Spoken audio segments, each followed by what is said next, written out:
বড় কষ্ট। পৃথিবীর সর্বশ্রেষ্ঠ মানুষ, পৃথিবীর সর্বশেষ রাসূল খাতামুন নবিয়্যিন, তিনি বলছেন লা ইলাহা ইল্লাল্লাহ ইন্না লিল মাউতি লাসাকারাত থুম্মা ক্বাল ওয়া মা'আল্লাযীনা আন'আমতা আলাইহিম মিনান নাবিয়্যিন ওয়াস-সিদ্দীকিন ওয়াশ-শুহাদা'i ওয়াস-সালিহিন ওয়া হাসুনা উলাইকা রাফীকা। হে আল্লাহ, তুমি আমাকে রফিক বানিয়ে দাও, সাথী বানিয়ে দাও النبيين والصديقين والشهداء والصالحين، নবীদের, শহাদাদের, সালিহিনদের। فأشخص بصره إلى السماء وقال اللهم اغفر لي وارحمني والحقني بالرفيق الأعلى। اللهم اغفر لي، يا الله তুমি আমাকে ক্ষমা করো, ওয়ারহামনি, তুমি আমাকে আমার উপর রহমত বর্ষণ করো, ওয়ালহিকনি বিররফিকিল আ'লা, ইয়া আল্লাহ তুমি আমাকে তোমার কাছে নিয়ে যাও। আল্লাহুম্মা রফিকাল আ'লা, আল্লাহুম্মা রফিকাল আ'লা। ফামালাত ইয়াদুন নবী সাল্লাল্লাহু আলাইহি ওয়াসাল্লাম وثقل رأسه على فخذ عائشة. قال عائشة علمت أن النبي صلى الله عليه وسلم، اللهم صل عليه، اللهم صل عليه، اللهم بارك عليه، اللهم صل عليه، اللهم بارك عليه. ناس عظيم، رجل كريم، نبي عزيز، مات في فخذ عائشة، مات في فخذ عائشة، مات في فخذ عائشة. আমরা তো সাধারণ মানুষ, আমরা কোনো রাসূল নই, আমরা কোনো সাহাবী নই, ওলিয়া নই।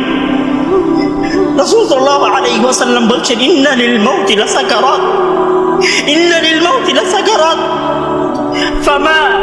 ফামা জাসামা আলাইয়া ইয়া আইয়ুহাল ইখওয়ান। আমাদের কি হয়েছে আমরা মৃত্যুকে ভয় পাই না? আমাদের কি হয়েছে আমরা মনে করি না যে আমরা মারা যাব? পৃথিবীর সর্বশ্রেষ্ঠ মানুষ, সর্বশ্রেষ্ঠ রাসূল দুনিয়া থেকে বিদায় নিলেন, তার সাহাবীদেরকে ছেড়ে তিনি দুনিয়া থেকে চলে গেলেন, উপরের জগতে পাড়ি জমালেন। আমাদের কি হয়েছে যে আমরা বিশ্বাস করতে চাই না, আমরা প্রস্তুতি গ্রহণ করি না মৃত্যুর জন্য? আমি আপনি কি মনে করি যে আমরা চিরদিন বেঁচে থাকবো? আমি আপনি কি মনে করি যে আমার গ্যারান্টি রয়েছে আমি সালাত আদায় করে আমার রুমে ফিরে যাব? বিশ্বাস করুন হে আমার ছাত্র ভাইয়েরা, অবশ্যই আমাকে আপনাকে একদিন মৃত্যুবরণ করতে হবে, আমাকে আপনাকে একদিন এই দুনিয়া ছেড়ে চলে যেতে হবে। সুতরাং মৃত্যুর জন্য প্রস্তুতি গ্রহণ করুন, সুতরাং মৃত্যুর জন্য প্রস্তুতি গ্রহণ করুন। সেই দিন আসার পূর্বে, যেই দিন মৃত্যু আপনার দরবারে উপস্থিত হবে এবং মহান আল্লাহ তাআলাকে আপনি বলবেন ইয়া আল্লাহ আমাকে স্বল্প একটু সময় দিন, আমাকে স্বল্প একটু সময় দিন, আমি ফিরে যাই এবং কিছু নেক আমল করে আসি। কাল্লা ইন্নাহা কালিমাতুন হুয়া কাইলুহা।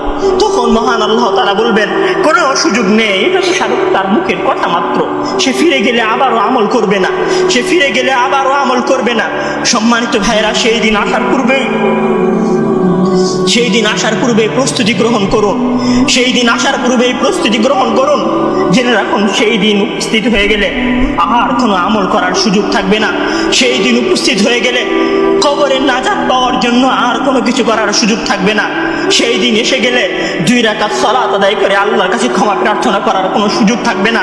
সেই দিন এসে গেলে রাতে জেগে 8 রাকাত তাহাজ্জুদ সালাত আদায় করার কোনো সুযোগ থাকবে না। এখনো সময় আছে। মহান আল্লাহ তাআলার দরবারে, মহান আল্লাহ তাআলার দরবারে নিজেকে সঁপে দিয়ে তার কাছে ক্ষমা প্রার্থনা করুন। মহান আল্লাহ তাআলার দরবারে নিজেকে সঁপে দিয়ে তার কাছে ক্ষমা প্রার্থনা করুন। মানুষের সাথে কোনো ভুল থাকলে সে ভুলের ক্ষমা চেয়ে নিন। মহান আল্লাহ তাআলার সীমা লঙ্ঘন করে থাকলে মহান আল্লাহ তাআলার কাছে ক্ষমা চেয়ে নিন। সেই দিন আসার পূর্বে যদি সেই দিন এসে যায়, সেদিন আর কোনো লাভ হবে না, সেদিন বেঁচে থাকার আর কোনো সুযোগ হবে না, 1 সেকেন্ড সময় আপনাকে বেশি দেওয়া হবে না। সম্মানিত ছাত্র ভাইয়েরা, মৃত্যুর জন্য প্রস্তুত হন। মহান আল্লাহ তাআলা আমাদের সবাইকে মৃত্যুর জন্য প্রস্তুতি গ্রহণ করার তৌফিক দান করুন। আমিন।